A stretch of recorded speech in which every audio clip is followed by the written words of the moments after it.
मैं पहले बता दूं, मेरी तकरीर तबे यार को बेचैन करती है, सबब क्या है वही कहता हूं जो दिल पर गुजरती है। अजीजाने मिल्लत इस्लामिया, आज हम जिस माहौल और जिस दौर से गुजर रहे हैं, उस माहौल और दौर को समझाने की जरूरत नहीं है और ना ही उसको बताने की जरूरत है। हर शख्स पर यह बात वाज़ेह है कि हम जिस माहौल और जिस दौर से गुजर रहे हैं वो बड़ा पुरफितन दौर है। यकीन जाने सारी दुनिया एक तरफ, हुजूर का दीन एक तरफ खड़ा है और हम इस तरह हैं जिस तरह 32 दांतों में जबान होती है। आज मैं अपने नौजवानों से चंद बातें बड़े अदब के साथ अर्ज करना चाहूंगा। हम रास्तों से गुजरे, कई गांव पड़े, यकीन करें दिल रोता है और तकलीफ भी बड़ी होती है। अगर कोई गैर इस्लामी उसूल तोड़े तो लगता है कि इसका इस्लाम से कोई लेना देना नहीं, लेकिन जब कोई मुसलमान उसूल तोड़े इस्लाम के तो बड़ा दिल दुखता है। फिर ख्याल आता है कि वो ताइफ का सफर, वो गार की रातें, वो दुश्मनों के कांटे, वो मुखालिफों के पत्थर और फिर वो शाब अबी तालिब की मुश्किल घाटी के मुश्किल लम्हात, क्या हुजूर ने इसीलिए हमारे लिए गुजारे थे कि कभी ईद के नाम पे, तमाशों के नाम पे नंगे हो जाओ, कभी फैशन के नाम पे कपड़े उतार दिए जाएं? क्या इसीलिए इस उम्मत को सवारा गया था कि जब ईद गुजर जाए तो तुम डीजे बजा के जश्न मनाना, जब रमजान पूरे हो जाएं तो तुम गाने बजा के जश्न मनाना? क्या इसीलिए इस दीन को सजाया गया था? क्या इसी दिन के लिए हुजूर ने रब्बे सल्लिम की दुआएं, रब्बे हबली की दुआएं की थी कि जब उम्मत रोजों के महीने को पूरा कर ले तो फिर बेटियां बेनकाब होकर के रोड पे उतर आएं? अगर नहीं तो फिर ये हमारे मुआशरे में बड़ी तेजी के साथ बेहूदगी क्यों बढ़ती जा रही है? आखिर मुझे से बताया जाए कि ईद के नाम पर जो बच्चियां बेनकाब मेले में आई हैं वो या तो मेरी बेटी है या आपकी बेटी है। जिन बेटियों ने मुहर्रम और इस्लामी त्योहारों के नाम पे अपनी हया का सौदा कर दिया, वो किसी गैर की बेटी तो नहीं, वो हमारी ही तो बेटी हैं। फिर हमारी कौम इस तरफ क्यों जा रही है? मैं आपको एक बात बता दूं, दुनिया रोती है हमें फलां ने मारा, फलां ने मारा, ये सितम कर रहा है, वो हमें दबा रहा है। मैं कसम खा के कहता हूं, डॉक्टर इकबाल का ये शेर याद रखना कि मोहम्मद से वफा तूने तो हम तेरे हैं, ये जहां चीज है क्या लोहो कलम तेरे हैं। अगर हम निजाम मुस्तफा को मजबूती से थाम लें, लोगों ने बड़ा मुश्किल कर दिया, कहते बड़ा मुश्किल है दीन पे चलना, बड़ा मुश्किल है दीन पे चलना। इतना मुश्किल भी नहीं है जितना कह कह के मुश्किल बना दिया, इतना मुश्किल भी नहीं है। भाई दाढ़ी रखनी है तो बाल बाहर से नहीं लाने, अल्लाह ने खुद उनके निकलने का इंतजाम किया है। भाई कपड़े पहनने ही है तो फिर वो पहनो जो मुस्तफा को भी पसंद हो, खुदा को भी पसंद हो। माफ कीजिएगा, अब तो कपड़े भी और बाल, कुछ लड़के दिल्ली, मुंबई, गुजरात से आए गांव लौट के ईद पे, हजरत ऐसी ऐसी कटिंग मारी है दाढ़ी में, समझ में ही नहीं आ रहा कि इसके एक्सीडेंट में चोट लगी थी कि ये कट निकलवा के आए। हाँ हजरत, कट निकले, पर एक का देखा तो यहाँ का कट, मैंने कहा अल्लाह खैर करे, पूरी खोपड़ी उतरी होगी इसकी। करीब से देखा तो इतना कट। ये कंडीशन हमारी है, ये हमारी कौम के हालात हैं। मुझे खुद बताओ यार, ये इतने सारे उलमा बैठे हैं, एक हाफिज का नाम बता दो जिसके कान पे तमंचा रख के दाढ़ी रखवाई गई? हो सकता है किसी के लिए नहीं ना। एक हाफिज बता दो जिससे कहा गया हो कि कुर्ता पजामा नहीं पहनेगा तो बम मार देगा? नहीं ना। फिर क्यों रखे हुए, क्यों रखे हुए? वजह सिर्फ इतनी है, हमें दुनिया की पसंद से मतलब नहीं, हमें हुजूर की पसंद से मतलब है। और ये मैं भी सोच सकता हूँ और आप भी सोच सकते हैं, जितना रिश्ता हुजूर से मेरा उतना रिश्ता आपका भी है ना। कई बार ना लोग बच्चों को कहते चल भाई चल हट, पीछे जा, प्रधान बैठेंगे, पीछे चल, नेताजी बैठेंगे। कोई हो तो बुरा ना मानना, मैं खाली मिसाल के लिए नाम ले रहा हूं। है ना। एक महफिल में मैंने कलवा कह दिया, लोग जलसे के बाद पकड़ लाए कि यही है। मैंने कहा भाई इसको नहीं कहा था, मैंने नाम लिया था। तो अगर कोई तो करते क्या हम लोग, चल भाई चल तू पीछे हट, जरा दिल में सोचे, जो रिश्ता जवानों का हुजूर से वही रिश्ता बच्चों का भी हुजूर से। और खुद बताइए महफिल का जब आगाज होता है तो बड़े पहले आते हैं कि बच्चे? जोर से बच्चे पहले आते हैं ना। तो महफिल की इब्तिदा करने वाली ये कौम होती है। क्या बात है, क्या बात है। और अगली सफ में हक जमाने वाली हमारे जैसी कौम होती है। कौन से चार चांद लगे भाई जवान और बच्चे में? हुजूर का इश्क है। अगर वो चाहे तो जवान के दिल में उतर जाए, वो चाहे तो बच्चों के दिल में उतर जाए। इश्क हुजूर का वो करम कर दे तो पत्थरों के जिगर में उतर जाए। कई बार देखा मस्जिदों में, क्या किसका बे तू? अच्छा भूरा का तमैचा मारूंगा ना चलेगा, तेरा बाप बहुत आया जो तू आया। ये आवाजें आती है सफों से, ये आवाजें आती है मस्जिद की सफों से।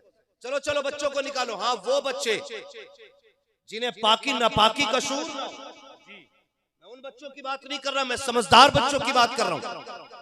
उन बच्चों को मस्जिदों से निकाल दिया जाता है।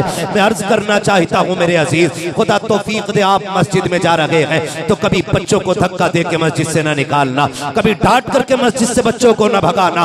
वरना तारीख शाहिद है, जिन कौमों की मस्जिदों में बच्चे नहीं आया करते हैं उस कौम का जवान नमाजी नहीं होता है, उस कौम का बूढ़ा नमाजी नहीं होता है।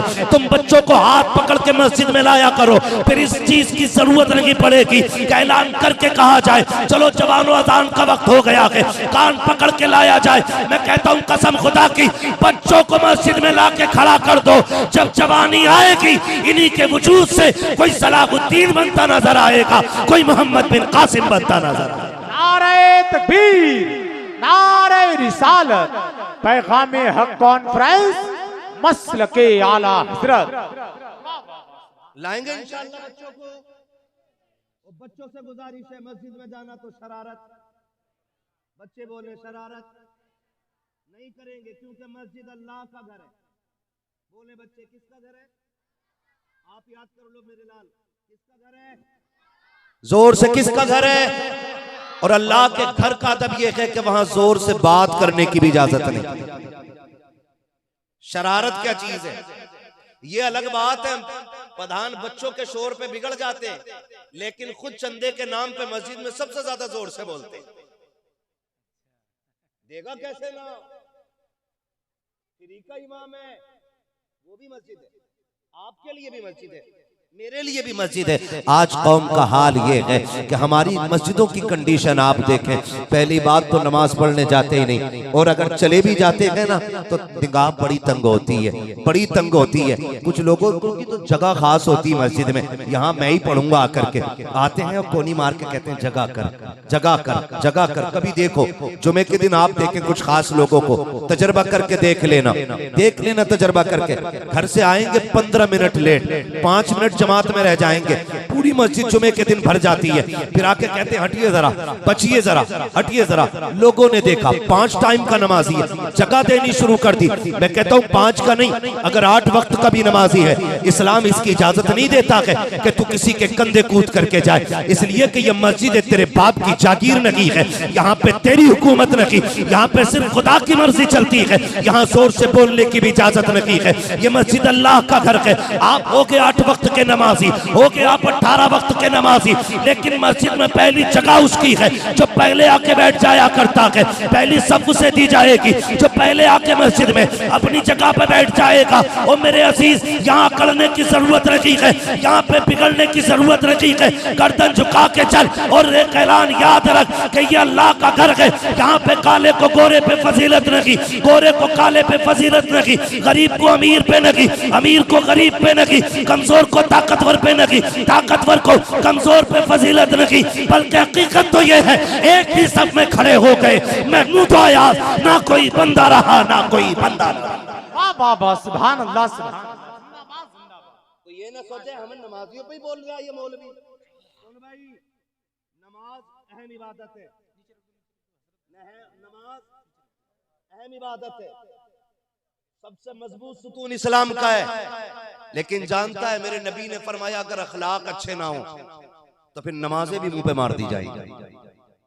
फरमाया अखलाक अच्छे लेके आ, नेकी कम भी होंगी, खुदा तेरे अच्छे अखलाक के सदके में तुझे बख्श दे। ये सबसे बड़ी दौलत अखलाक। जबान में तलखी नहीं होनी चाहिए, जबान में तलखी नहीं होनी चाहिए।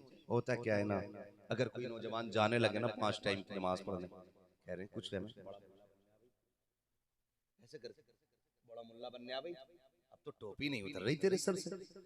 खुदारा ईमान की फिक्र करे, ईमान की फिक्र करे। मुझ समीर मैं पूरे मेंबर की तरफ से ये बात कहता हूं, हम में से किसी को अपने अमल पे कोई भी नाज नहीं है। एक ही नाज है, अगर बख्शिश होगी तो हुजूर की शफाअत से होगी। बेशक बेशक। किसके सदके में होगी? जोर से हुजूर के सदके में होनी है। ईमान कब्र तक बचा के लेके चलो। आज एक ही दौड़ लगी है, तेरे से मेरा आगे, पैसा पैसा पैसा पैसा पैसा, ठीक है ना? इतनी दौड़ लग गई कि हमने अपनों को भी ठुकरा दिया।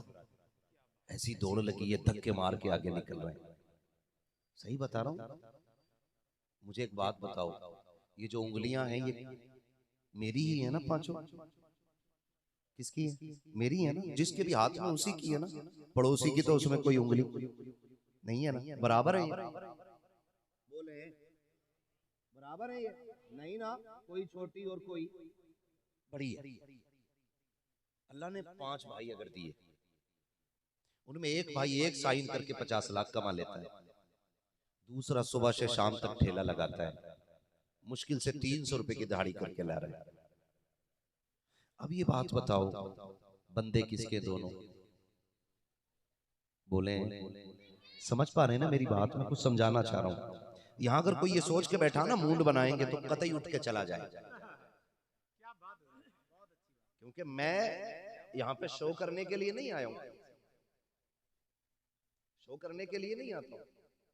मैं क्यों आया हूं? मैं आईना हूं, दिखाऊंगा दाग चेहरे के, जिसे खराब लगे सामने से हट जाए। किसके बंदे? सारे बोले किसके? सारे ही अल्लाह के बंदे। एक भाई ठेला लगाता है, दूसरा बिल्डिंगों में रहता है। मुझे बताओ, जिसको रब ने बिल्डिंगों से नवाजा है, उसने कौन सी इबादत की थी जो उसे उतनी दौलत मिली है? और जो बंदा ठेला लगा रहा है, उसने कोई कसूर किया था जो वो 5 बच्चों के साथ छप्पर में रह रहा है? नहीं ना, वो बड़ा बेनियाज है, वो बड़ा बेनियाज है। बस एक बात याद रखना, मैं अक्सर कहता हूं, वो किसी से लेके आजमाता है और किसी को दे के आजमाता है। वो किसी से लेके आजमाता है और किसी को दे के आजमाता है। खुदा दौलत दे दे तो इतराना मत, वरना वो लेने पे आए तो खाल उधेड़ देता है। और किसी गरीब को देख के हकीर न समझना। ये बता रहा हूं, हम लोगों की अपनी कंडीशन ये है कि जब ईद आती है ना, बकरा ईद, और किसी ने काट लिया बकरा, तो देखे किस किस के यहाँ भेजना, तो देखभाल के उसके यहाँ भेजेगा 4 बोटी कि जिसके यहाँ पे बकरा कटवाने की गुंजाइश होगी। क्यों हजरत? इसलिए कि इसके घर से बकरा ही मिलेगा। हम तो मैयत में भी इसलिए जाते हैं ताकि उनके अब्बा का उतारा उतर जाए। समझ रहे मेरी बात? हम तो मैयत में भी इसलिए जा रहे हैं कि वो हमारे अब्बा की मैयत में आए थे। पूछे इन उलमा से, अगर इसलिए जाओगे कि वो हमारी में आया था ना, तो फिर कोई सवाब नहीं, कोई सवाब। और बकरा ईद पे बकरा उन्हीं के घर भेजना जिनके यहाँ बकरा कटता है। फिर अखलाक नाम की चीज ही कोई नहीं। मैं कहता हूं अगर भेजना ही है ना तो उनके घर भेजो जिनके बच्चों ने कभी बकरे की बोटियां नहीं देखी हैं, जो कभी बाप से पूछते हैं अब्बा बकरे के गोश्त का जायका कैसा होता है। तलाश कर ऐसे गरीबों को बस्ती के अंदर जिनके बच्चों ने कभी बकरे का गोश्त नहीं खाया। और अगर गोश्त भेजना है उनके घर न भेजो जिनके घर से तुम्हारे घर आया है, उनके यहाँ भेजो जिनके यहाँ कुर्बानी नहीं हुई है। यही हाल वलीमों का है, यही हाल दावतों का है, यही हाल ईदों का है, यही हाल हमारे यहाँ पे हर एक फंक्शन का है। अब तो लोग बराबरी के लोगों को दावत देते हैं, गरीबों को कोई मुंह लगाने के लिए तैयार नहीं है। खुदा की कसम खा के कहता हूँ, महबूब कायनात ने इरशाद फरमाया सबसे बुरा वलीमा है वो जिसमें किसी गरीब को दावत न दी जाए। और यार मुझे बता तो सकी, हमारे वलीमों में सेठ आते हैं, अमीर आते हैं, कभी गरीबों के नाम का लुकमा नहीं होता।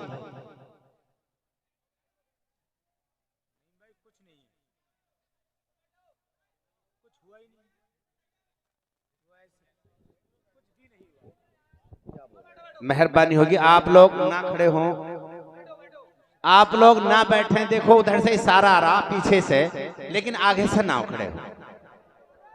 कमेटी वाले तुरंत वहां पहुंचे। देखो बीच में ना खड़े हों, पीछे से जब इशारा दे रही यूं करके ख्याल कीजिए, ध्यान दीजिए। बैठ जाइए। देख लिया आपने सबने? अगर देख चुके हो तो मुझे बता दो क्या था।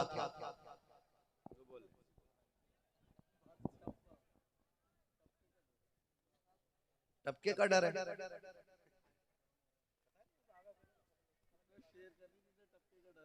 दुरूद पाक पढ़ लीजिए, सल्लल्लाहु अलैहि वसल्लम, सलातो व सलाम अलैका या रसूल अल्लाह, सल्लल्लाहु तआला अलैहि वसल्लम। बैठ जाइए भाई, बैठ जाएं भाई, सुकून के साथ बैठ जाएं, बिठाने वाले भी बैठ जाएं। कह दें जरा या रसूल अल्लाह, या रसूल महदूद वालों इतनी ही आवाज है या भी रमजान शरीफ की कमजोरी दिखा रहे हो? बोले जरा या रसूल अल्लाह। माशाअल्लाह माशाअल्लाह। जैसा माहौल था वैसे ही रहना चाहिए। कभी कभी ऐसा होता है ना, फितना डालने के लिए शैतान जरूर आता है। बड़े इत्मीनान से आप सुन रहे थे ना, तो वो बीच में अपना काम कर गया है, ठीक है ना? एक महीने का भूखा तो हमारा ही जलसा मिला है क्या उसका, और कहीं चला जाता, ठीक है ना? दुआ करें जो बच्चे की तबीयत खराब हुई थी अभी, अल्लाह उसे शिफा अता फरमा दे। हाँ, किसी बच्चे की भीड़ भाड़ में तबीयत खराब हो गई थी, उसको बहुत लेकर के चले गए थे, ठीक है ना? आप जरा कह दें या रसूल अल्लाह।